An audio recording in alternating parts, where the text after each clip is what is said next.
Lundi dernier, sur la base aérienne de Villacoublay, les chefs d'État français et ukrainiens ont signé une déclaration d'intention pour la vente d'une centaine d'avions de chasse Rafale, un accord historique, géopolitiquement et économiquement, qui pourrait avoir des répercussions jusqu'en Béarn auprès des sous-traitants du groupe Dassault comme la MAP, basée à Sercastet. Le directeur du site, Damien Lévesque, se dit prêt à faire face à cette augmentation de travail. Il a déjà pu répondre à des commandes liées au Rafale grâce à une toute nouvelle machine de production installée sur le site. C'est les pièces qui vont sur les voilures du Rafale. J'espère qu'on va en faire beaucoup bientôt, mais voilà, là pour l'instant on a 2 références à produire.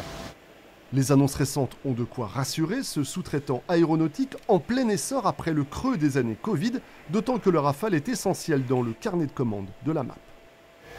Alors, le Rafale aujourd'hui ça représente 20% de notre chiffre d'affaires, donc c'est un des programmes principaux.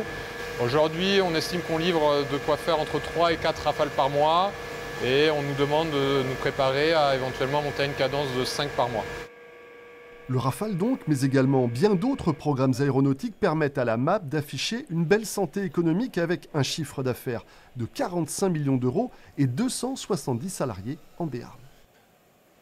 On a connu une forte croissance de chiffre d'affaires. Cette année, on fait plus de 20% par rapport à l'année passée.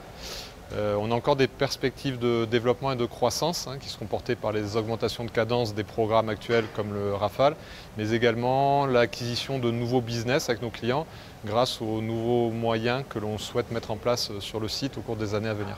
Le travail ne va pas manquer pour la MAP. Le président ukrainien espère recevoir ses Rafales d'ici 2035.